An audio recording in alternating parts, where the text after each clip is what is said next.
Sir, Andhra Pradesh ముఖ్యమంత్రి YS Jaganmohan Reddy assembly parliament ఎన్నికల దృష్ట్యా ఒక కామెంట్ చేశారు. ప్రజలకు మంచి చేసిన ఫ్యాను ఇంట్లోనే ఉంటుంది, అధికారంలోనే ఉంటుంది. ప్రజలను పదే పదే మోసం చేసిన సైకిల్ ఇంటి బయటే ఉంటుంది, తాగేసిన గ్లాసు ఎప్పటికీ సింక్లోనే ఉంటుంది. అంటే దీన్ని ఏ విధంగా చూడొచ్చు? ఆంధ్రప్రదేశ్ లో అటు శాసనసభకు ఇటు లోక్సభకు ఒకేసారి ఎన్నికలు జరగబోతున్నాయి.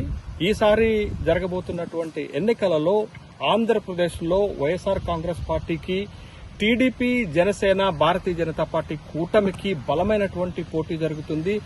అటు కూటమి, ఇటు అధికారంలో ఉన్నటువంటి వైఎస్ఆర్ కాంగ్రెస్ పార్టీ మరొకసారి గెలుపు కోసం తీవ్రమైనటువంటి ప్రయత్నాలు చేస్తున్నటువంటి సందర్భంలో వైఎస్ఆర్ కాంగ్రెస్ పార్టీ నిర్వహిస్తున్నటువంటి సిద్ధం సభలు, 4 సిద్ధం సభలు సక్సెస్ అవ్వటము, తర్వాత మేమంతా సిద్ధమే అనేటటువంటి పేరుతోటి ముఖ్యమంత్రి జగన్మోహన్ రెడ్డి రాష్ట్రమంతా కూడా బస్సు యాత్ర చేపడుతున్నటువంటి నేపథ్యంలో అనేక సిద్ధం సభలలో పదే పదే తరచూ జగన్మోహన్ రెడ్డి ఒక డైలాగ్ ని వాడుతున్నారు. ఆ డైలాగ్ చాలా గ్రాస్ రూట్ లెవెల్లోకి ప్రజలకు చేరుకున్నట్లుగా మనకి కనపడుతుంది. అదే విధమైనటువంటి వార్తలు మీడియాలో కూడా మనకి కనపడుతున్నటువంటి సందర్భాన్ని చూశాము. తను చెప్తున్నటువంటి అంశం ఏంటి అంటే, ప్రజలకు మంచి చేసినటువంటి ఫ్యాన్ ఎప్పుడు ఇంట్లోనే ఉండాలి, ప్రజలను పదే పదే మోసం చేసినటువంటి సైకిల్ ఇంటి బయటే ఉండాలి, తాగేసినటువంటి గ్లాసు సింకులోనే ఉండాలి అనేటటువంటి మాట చెప్తూ, ఇంకొకటి ఇటీవలనే కూటమిలో చేరినటువంటి భారతీయ జనతా పార్టీ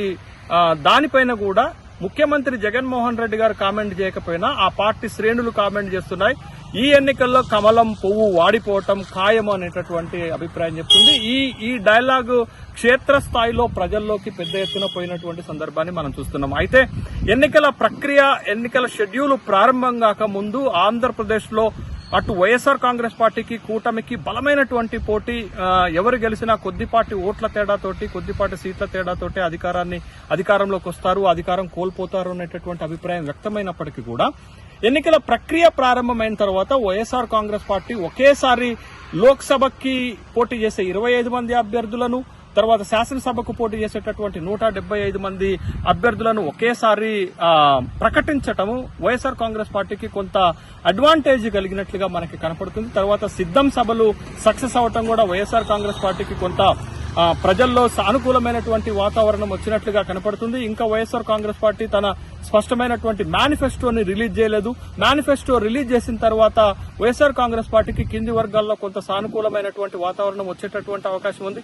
మరీ ముఖ్యంగా పదే పదే చంద్రబాబు నాయుడు లాంటి ఒక అనుభవజ్ఞుడైనటువంటి రాజకీయ నాయకుడు చేస్తున్నటువంటి తప్పిదాలు కూటమిని ఇబ్బంది పెట్టేటటువంటి అవకాశాలు మనకు కనపడుతున్నాయి. కూటమిలో అభ్యర్థులను మార్చటము, తర్వాత కూటమిలో సరైనటువంటి సీట్ల పంపకాలు లేకపోవటం ఇబ్బందికరమైనటువంటి పరిస్థితులుగా కనపడుతుంటే, కూటమిలో సీట్లు రానటువంటి వాళ్లు పార్టీలు మారటం, సీట్లు రానటువంటి వాళ్లు ఆయా నియోజకవర్గాల్లో పెద్ద ఎత్తున గొడవలు సృష్టించడంతో అనపర్తి లాంటి నియోజకవర్గాల్లో పెద్ద ఎత్తున గొడవలు సృష్టించడం లాంటివి కూటమి పైన ప్రతికూలమైనటువంటి ప్రభావం చూపడుతుంది. అయితే ఇక్కడ మనం గమనించాల్సినటువంటి విషయం ఏంటి అనంటే, చంద్రబాబు నాయుడు లాంటి ఒక అనుభవజ్ఞుడైనటువంటి రాజకీయ నాయకుడు పదే పదే కొన్ని బహిరంగ సభల్లో మిస్టేక్ చేయడం వల్ల అది కూడా కూటమికి ప్రతికూలమైనటువంటి రాజకీయ వాతావరణాన్ని సృష్టిస్తుంది. ముఖ్యంగా పెన్షన్ల విషయంలో కూటమి ఈసీకి, ఎలక్షన్ కమిషన్ ఆఫ్ ఇండియాకి చేసినటువంటి కంప్లైంట్లలో ఇవాళ 66 లక్షలకు పైగా ఉన్నటువంటి పెన్షన్దారులు కూటమి పైన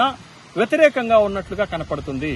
ఇవాళ ఇంటింటికి పెన్షన్లు రాకపోవడానికి ప్రధానమైనటువంటి కారణం టీడీపీ, ప్రధానమైనటువంటి కారణం చంద్రబాబు నాయుడు, ప్రధానమైనటువంటి కారణం నిమ్మగడ్డ రమేష్ యొక్క ఫిర్యాదు మేరకే ఎలక్షన్ కమిషన్ ఆఫ్ ఇండియా ఈ నిర్ణయం తీసుకుంది.